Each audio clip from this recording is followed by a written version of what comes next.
Há esperas que paralisam e há esperas que transformam. Davi não diz apenas esperei, ele diz esperei com paciência. Em hebraico, a ideia é de uma espera insistente, perseverante, que não solta a mão de Deus. Antes de qualquer resgate visível, há uma postura interna, um coração que se aquieta para ouvir, uma vontade que se curva para obedecer, uma alma que decide não correr atrás de atalhos. Dr. Martyn Lloyd-Jones chamaria isso de fé disciplinada. Não a fé que exige agora, mas a fé que permanece até que Deus fale e haja. Paciência bíblica não é inércia, é uma decisão diária contra o pânico, contra o rumor do medo e contra a autossuficiência. É silêncio cheio de oração, é dizer, seja feita a tua vontade, quando tudo em nós quer, seja feita a minha. É vigiar o próprio coração, confessar pressas e impaciências e alinhar desejos com o tempo de Deus. Quem espera assim não desperdiça o deserto. Aprende nele, porque a paciência é o cadinho onde Deus purifica motivações.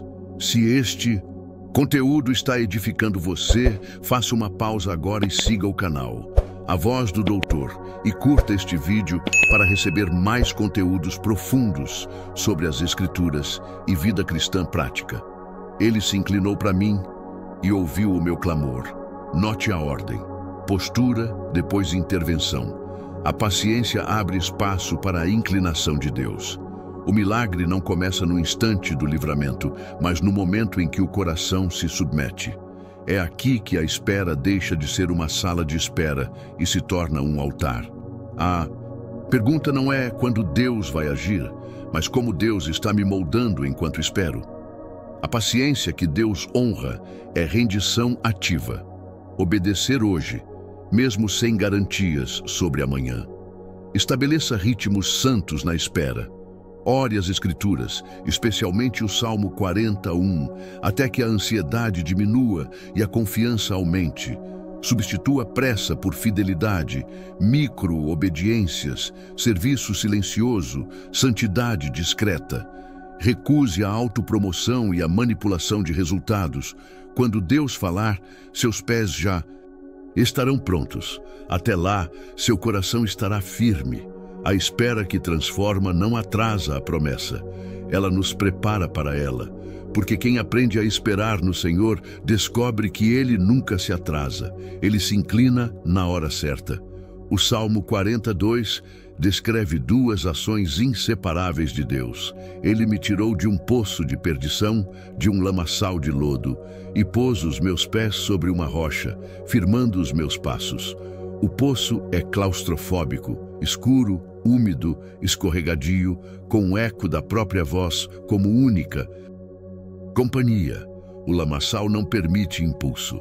Cada tentativa de escapar afunda ainda mais.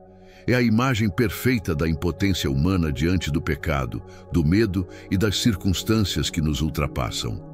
A alma tenta dar um jeito, mas só revolve a lama. A primeira boa notícia é que a iniciativa é divina. Ele me tirou. Não é autopromoção espiritual, é resgate.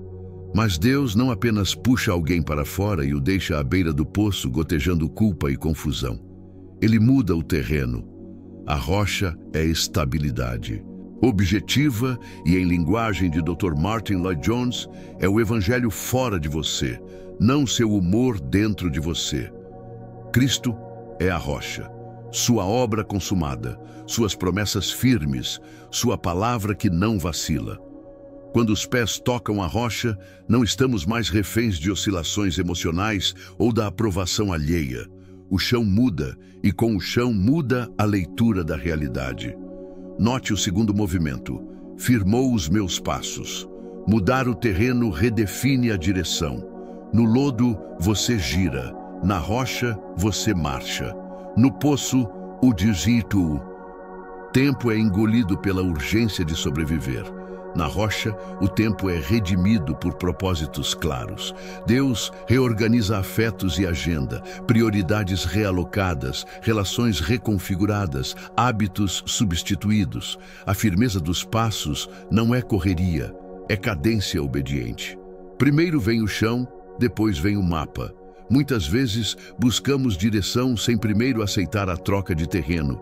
Queremos saber para onde ir, permanecendo no lamaçal de velhos padrões. Deus responde: saia daí. Depois eu guio. Identifique seus lodos.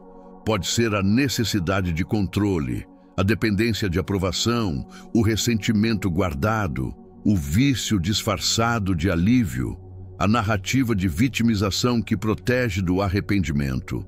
Trocar terreno implica trocas concretas.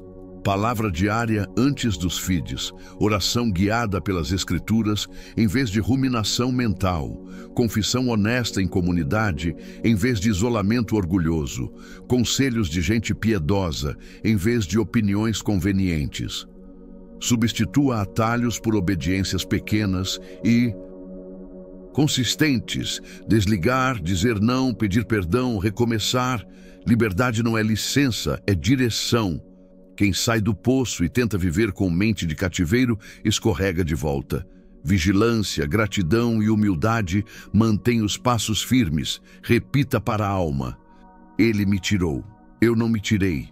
Ele me pôs, eu não me posicionei. Ele firma os meus passos, eu não caminho sozinho. O poço distorce, a rocha define. A lama confunde, o rochedo comissiona. Quando Deus muda seu terreno, você não apenas se levanta, você passa a caminhar para onde Ele quer. Pôs um novo cântico na minha boca, um hino de louvor ao nosso Deus. Muitos verão, temerão e confiarão no Senhor. O cântico novo não é apenas melodia inédita, é a resposta inevitável a uma intervenção recente da graça. Depois da espera paciente e do resgate, a alma não volta ao mesmo repertório.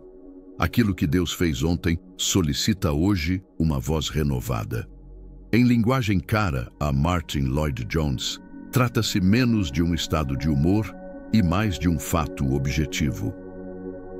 Deus agiu. O louvor nasce do Evangelho fora de nós e por isso tem substância que sustenta a emoção, em vez de depender dela.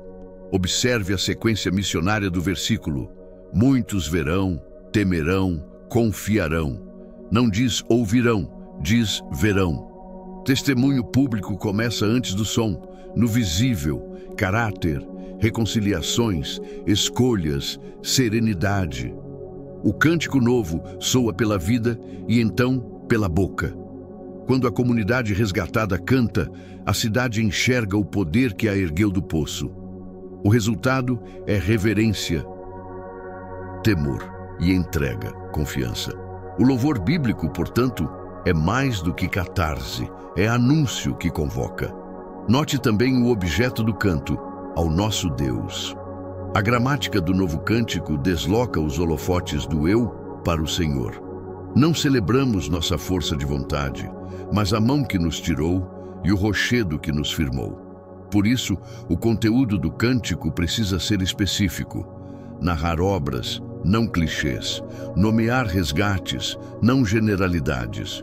Conte como Deus quebrou a autossuficiência, como restabeleceu relacionamentos, como substituiu hábitos que afundavam por práticas que firmam. Especificidade edifica a fé dos outros porque mostra rastros da providência na poeira do cotidiano. Há perigos a evitar. Performance sem vida é ruído.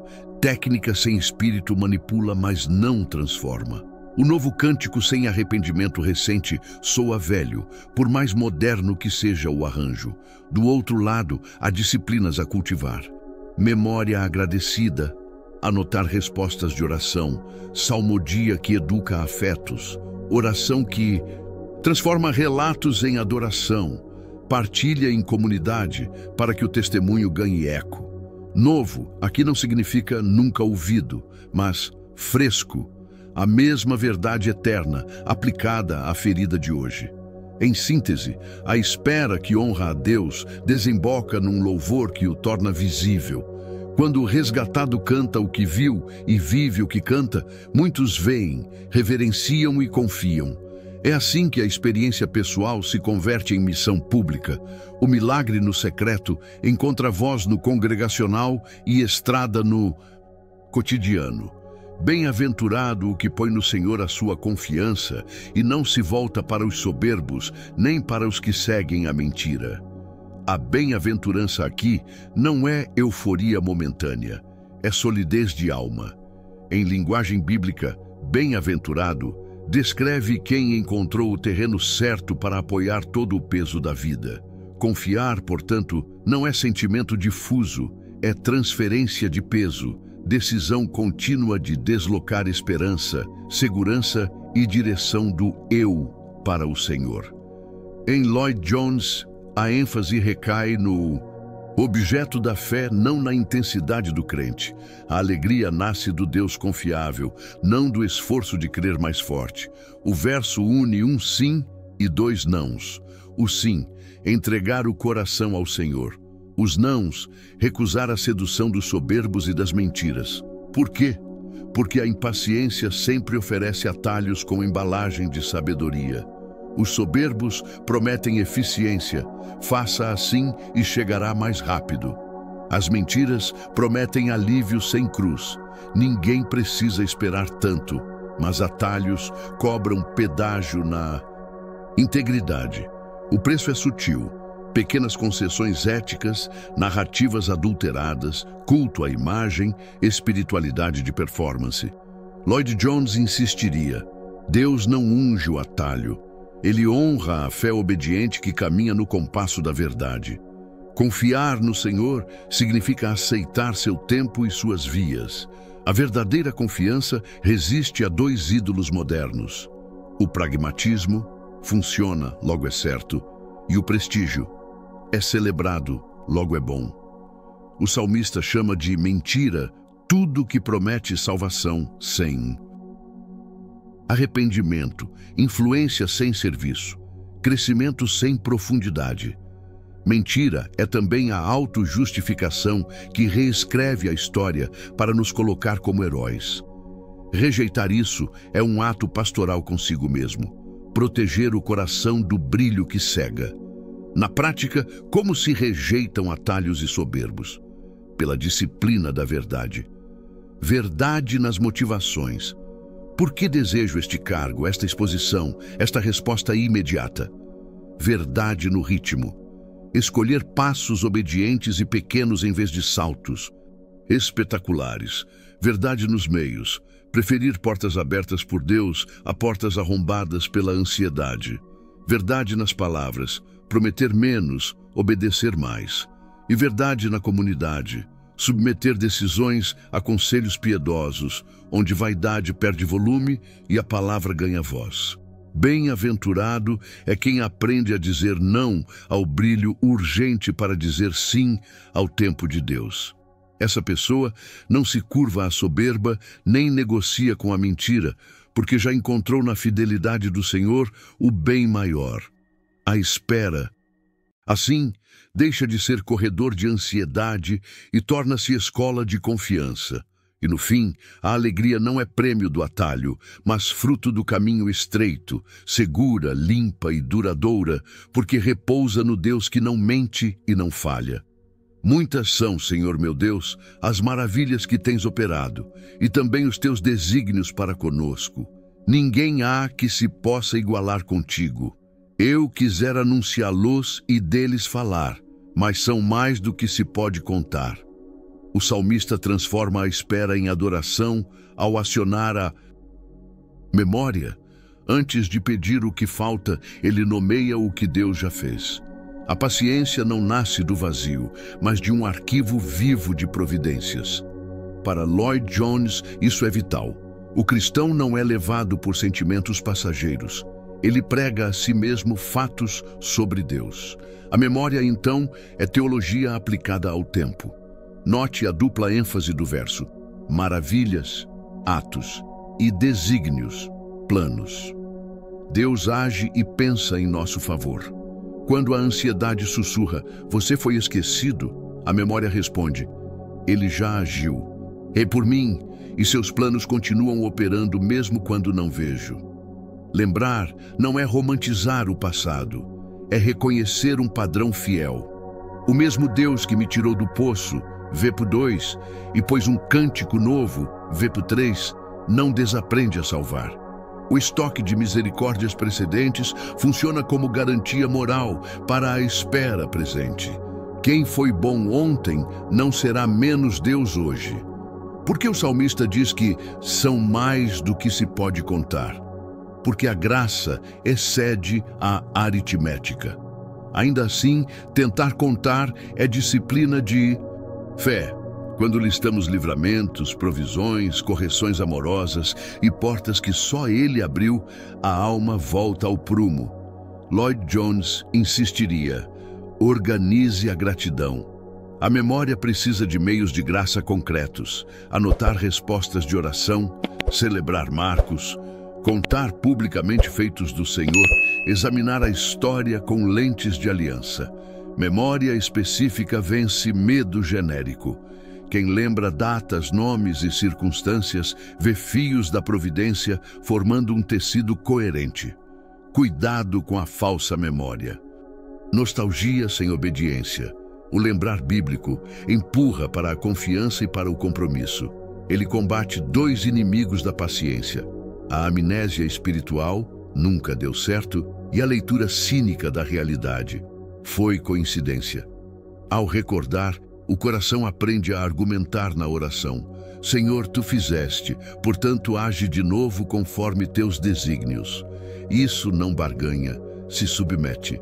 Também protege do orgulho, pois cada maravilha reescreve a narrativa.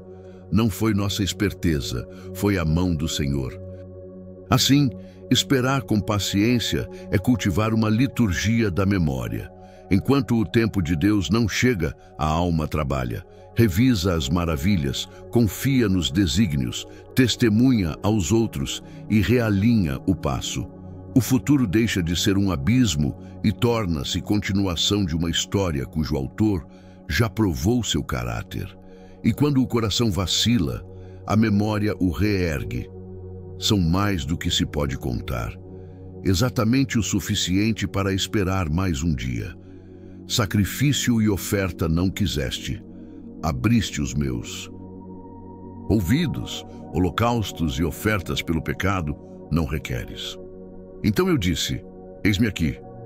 No rolo do livro está escrito a meu respeito. Agrada-me fazer a tua vontade, ó meu Deus. Dentro do meu coração está a tua lei. Aqui, Deus redefine o culto. Ele não começa no altar, mas no coração aberto. Abriste os meus ouvidos, é a imagem de Deus cavando a nossa escuta para que a vida responda à sua voz. Antes de mãos ocupadas em rituais, Ele quer o ouvido atento e a vontade rendida. O contraste é claro. Sacrificar para negociar com Deus é religiosidade. Obedecer porque se ama a vontade dele é aliança. O eis-me aqui do salmista não é formalidade litúrgica, é disponibilidade prática, agenda ajustada, passo dado na direção que a palavra aponta. E no rolo do livro indica uma vida que se lê à luz das Escrituras.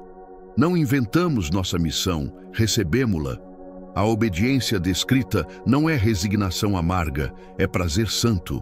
Agrada-me fazer a tua vontade. Lloyd Jones insistiria, a verdadeira fé não apenas aceita ordens. Ela encontra delícia no caráter do legislador. Por isso a lei está dentro do coração, não gravada em pedra fria, mas internalizada como princípio vivo. O sacrifício, então, só tem sentido como expressão dessa realidade interior. Sem ela, é barulho vazio. O Novo Testamento confirma isso quando Hebreus 10 cita este salmo. Corpo me preparaste. Cristo é o obediente perfeito que cumpre a vontade do Pai, encerrando a tentativa humana de comprar Deus com ofertas e abrindo o caminho da obediência filial. A sombra dos rituais cede à substância da entrega. Eis-me aqui. Aplicação. Troque promessas de altar por passos de segunda-feira. Em vez de dizer, vou sacrificar mais, perdoe aquele nome específico. Repare a injustiça cometida. Devolva o que não é seu. Honre contratos. Guarde pureza. Pratique justiça e misericórdia. Cultive o ouvido aberto. Palavra diariamente. Oração que escuta. Conselhos sábios que corrigem rota. Faça do eis-me aqui uma agenda. Tempo, dons, recursos e corpo colocados à disposição da vontade de Deus. E quando falhar, volte-se ao Cristo que obedeceu por você. Nele há perdão e nova capacitação. No fim, sacrifícios encontram o seu lugar, não como moeda, mas como perfume de um coração que já disse sim. A vontade de Deus é o centro, o altar agora é a vida inteira, e o cântico novo torna-se obediência alegre no ordinário de cada dia. Proclamei a tua justiça na grande congregação. Não retive os meus lábios, tu o sabes, Senhor. Não. Ocultei no coração a tua justiça, anunciei a tua fidelidade e a tua salvação. Não escondi da grande congregação a tua benignidade e a tua verdade. O salmista sai do âmbito íntimo da espera e da obediência e dá um passo decisivo. Ele fala: a justiça aqui não é apenas o veredito que pune, é a retidão ativa de Deus, sua fidelidade que salva, sua bondade que sustenta e sua verdade que ilumina. Davi não faz propaganda de si. Ele testemunha de Deus, e o faz na grande congregação, isto é, publicamente, em comunidade, num contexto onde sua própria vida pode ser conferida. A força do texto está no contraste com o que virá nos versículos seguintes. Ainda há aflições, culpas e inimigos. A história não está plenamente resolvida. Mesmo assim, ele se recusa a silenciar. Falar da justiça de Deus no meio da tensão é um ato de resistência espiritual. Não é negação da dor, é afirmação do caráter imutável do Senhor no terreno movediço das circunstâncias. Silenciar pode parecer prudente, mas muitas vezes é medo disfarçado, medo de rejeição, de mal-entendidos, de perder lugar. O salmista rompe esse ciclo, não retive os meus lábios. Ele não se refugia no privatismo da fé. Ele narra a fidelidade, explicita a salvação, exibe a bondade, afirma a verdade, e o faz com integridade, sem triunfalismo vazio, sem slogans religiosos, sem ruído moralista. O conteúdo é teologicamente rico e existencialmente honesto, aquilo que Deus fez e quem Deus é. Aplicar isso hoje significa transformar o cotidiano em plataforma de anúncio. No trabalho não se manipula, antes se pratica justiça e se diz por quê. Na família não se relativiza a verdade, antes se comunica com mansidão e firmeza. Nas redes, evita-se a agressividade e o sarcasmo, e prefere-se a clareza que edifica. Proclamar é falar e viver, a integridade dá lastro à mensagem, e a mensagem dá sentido à integridade. Prática pastoral. Narre regularmente as misericórdias recentes de Deus, pequenas e grandes, para amigos e igreja. Treine a língua para a gratidão e o coração para a coragem. Peça ao Espírito a palavra certa, no tempo certo, com o tom certo. Quando a resposta ainda não chegou, testemunhe no tempo presente. Ele é fiel, por isso espero. Assim, a proclamação sustenta a própria paciência. Quem anuncia a justiça de Deus, escuta de novo a verdade que o mantém de pé. E a grande congregação não é apenas o culto, é a praça da vida, onde o cântico novo encontra eco e a fidelidade do Senhor ganha voz no meio da tensão. Não detenhas de mim, Senhor, as tuas misericórdias. Guardem-me continuamente a tua benignidade e a tua verdade. Porque males sem número me têm cercado. As minhas iniquidades me alcançaram, de modo que já não posso ver. são mais numerosas do que os cabelos da minha cabeça, por isso desfalece o meu coração. O salmo chega a um vale estreito, onde a fé precisa respirar pela boca da oração. O pedido "não detenhas" revela que a sustentação do crente não é estoicismo, mas fluxo constante da graça, misericórdia e verdade como sentinelas à porta da alma. A pressão não é apenas circunstancial, é existencial. A imagem é de cerco, por fora, males, por dentro, culpas. E quando o cerco aperta, a visão embaça, a coragem falha, o coração se esgota. É justamente aí que Davi não negocia o essencial. Ele apela ao caráter pactual de Deus, benignidade, esed e verdade, emet, amor leal e fidelidade firme. Note a honestidade desconcertante do texto. Os males são sem número e as iniquidades são tantas que aprisionam a percepção. O salmista não romantiza sua dor, nem disfarça sua responsabilidade. Ele reconhece que parte do peso vem de fora, injustiças, ameaças, perdas, e parte vem de dentro, pecados, decisões tortas, padrões que escravizam. Essa lucidez espiritual evita dois erros comuns: a autopiedade que se vitimiza e a autojustiça que terceiriza tudo. Em vez disso, ele transforma a pressão em liturgia de dependência. Guarda-me continuamente. Não se trata de uma intervenção esporádica, mas de proteção ininterrupta. A fé madura aprende a pedir manutenção diária, como o maná: pouca para ontem, suficiente para hoje, promessa para amanhã. Como viver essa oração na prática? Começa nomeando a realidade diante de Deus, males específicos e pecados concretos, confissão sem evasivas, lamentos sem cinismo. Em seguida, reorienta-se pelos atributos divinos, recite promessas, escreva memórias de livramentos, alimente a imaginação com a fidelidade de Deus em vez de a saturar com cenários de desastre. Cultive micro-hábitos de refúgio, respirações de oração ao longo do dia, pequenos salmos memorizados, mensagens de pedido de intercessão a amigos fiéis. Quando a visão faltar, empreste os olhos da comunidade. Quando o coração desfalecer, deixe que a liturgia o carregue. Cânticos, escritura, ceia, silêncio. E a cada nova onda, volte ao clamor. Não detenhas. Na plenitude do tempo, misericórdia e verdade se beijaram em Cristo. Ele conheceu o cerco, suportou a pressão máxima e levou nossas iniquidades para que, cercados, nunca estivéssemos sozinhos. Por isso, podemos pedir com ousadia humilde e esperar com coragem mansa. A pressão pode persistir, mas a mão que guarda é mais forte que qualquer cerco, e quando o coração vacila, essa mesma mão o reergue, até que a visão volte e a esperança respire outra vez. Apronta-te, Senhor, para me livrar. Apressa-te, Senhor, em meu auxílio.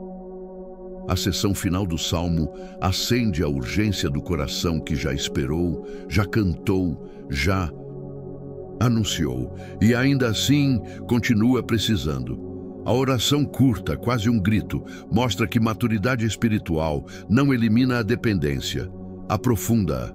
O verbo apressa-te não pretende apressar Deus, mas alinhar o orante à única fonte de socorro. Quem clama assim não negocia com a ansiedade, coloca-a na presença do Senhor, sem maquiagem, até que a paz guarde a mente. Em seguida, Davi entrega a Deus a questão dos adversários. Que sejam confundidos os que se alegram com o seu mal, os que dizem: Há aqui um realismo bíblico. A injustiça existe, a maldade se regozija, o riso do cinismo fere. O salmista não revida com vingança, nem nega a dor, ele eleva o caso ao tribunal divino. Esse deslocamento é libertador. Ao confiar a justiça ao justo juiz, o coração se desamarra do ressentimento e recupera leveza para perseverar no bem. Orar por justiça não é rancor, é recusar-se a tomar o lugar de Deus. Mas em contraste com os que zombam, Davi amplia o foco para a comunidade dos que buscam o Senhor. Folguem e alegrem-se em ti todos os que te procuram, e digam continuamente: grande é o Senhor. Mesmo debaixo de pressão, ele convoca louvor. Isso é pedagógico. A alegria não nega a luta, mas a situa. A repetição continuamente ensina uma liturgia de resistência. Quando os males cercam, a boca insiste em magnificar a grandeza de Deus. Louvar é escolher a perspectiva do reino no meio do caos. O clímax chega com a confissão mais desarmada: eu sou pobre e necessitado. O Senhor pensa em mim. Não é autodesprezo, é verdade humilde. Pobreza aqui é vulnerabilidade radical, e a contrapartida é a atenção pessoal de Deus. Ele se lembra, se importa, se inclina. Esse saber sustenta a perseverança. Não clamo ao vazio, clamo a alguém que me tem em mente. Por isso o salmista conclui repetindo a súplica: Tu és o meu auxílio e libertador. Não te detenhas, ó meu Deus. É a mesma cadência de antes. Não detenhas, apressa-te. Agora temperada por identidade e relação. Meu auxílio, meu libertador, meu Deus. Praticamente, este trecho nos treina em 3 movimentos: clamar com honestidade, entregar a justiça a Deus e manter um refrão de louvor no meio da espera. Faça da frase "Socorro, Senhor" uma oração-respiração ao longo do dia. Escreva os nomes e as dores que você precisa colocar nas mãos do juiz. E repita: grande é o Senhor, como quem trava a alma ao mastro da fidelidade. Perseverar é voltar ao mesmo lugar, dependência confiante. E ali, cedo ou tarde, a ajuda chega. Para Lloyd Jones, esperar em Deus não é passividade resignada, é uma disciplina ativa que envolve mente, coração e vontade na presença do Deus vivo. A espera bíblica de Salmo 40 nasce da memória do livramento, se sustenta pela obediência presente e se alimenta do clamor perseverante. No cotidiano, isso se traduz em ritmos concretos. Primeiro, a manhã como altar. Antes das demandas, traga à mente os feitos admiráveis do Senhor. Abra a Escritura e, por alguns minutos, pregue a verdade a si mesmo. Não escute meramente seus sentimentos. Pregue-lhes Cristo. Lloyd Jones insistia: a alma precisa ser confrontada com o Evangelho, para que a esperança não dependa do humor do dia, mas da fidelidade de Deus. Em seguida, transforme a obediência em pequenos passos repetidos. O Salmo nos ensinou que Deus deseja coração moldado à sua vontade. Assim, escolha uma obediência concreta para hoje. Reconciliar, dizer a verdade, servir alguém em secreto, interromper o ciclo da reclamação com gratidão. Prática. Esses microatos são sacrifícios vivos que mantêm a chama da espera acesa. Ao meio-dia, faça uma pausa de realinhamento. Respire, ore a frase curta do Salmo: apressa-te, Senhor, em meu auxílio. E ofereça a Deus a ansiedade que tenta tomar o volante. Espera não é estagnação, é reorientação repetida. À tarde, pratique a não omissão da justiça. Onde houver ocasião legítima, testemunhe com sobriedade o caráter de Deus, sua fidelidade, sua salvação, sem bravata, sem autopromoção. Lloyd Jones lembraria que coragem cristã é fruto de convicção doutrinária. Por isso, fale menos de si e mais de quem Deus é e do que fez em Cristo. À noite, encerre com exame e entrega. Confesse pecados reais. Salmo 40 reconhece iniquidades. Agradeça pelas misericórdias que o guardaram e deposite os adversários no tribunal de Deus. O sono é ato de fé. No ritmo semanal, consagre o domingo como antídoto à pressa. Congregue, cante o cântico novo, ouça a palavra com atenção, receba os meios de graça. Se vier a escuridão, persevere nesses mesmos ritmos. A constância é a ponte entre o já do livramento passado e o ainda não da resposta futura. E quando o cerco apertar, volte ao refrão: socorro, Senhor. A espera que Deus honra é humilde, confiante e obediente. Ela aprende a viver de respostas parciais com o coração cheio da promessa total. Se este conteúdo edificou você, curta o vídeo, siga o canal e ative as notificações para continuar acompanhando os próximos temas.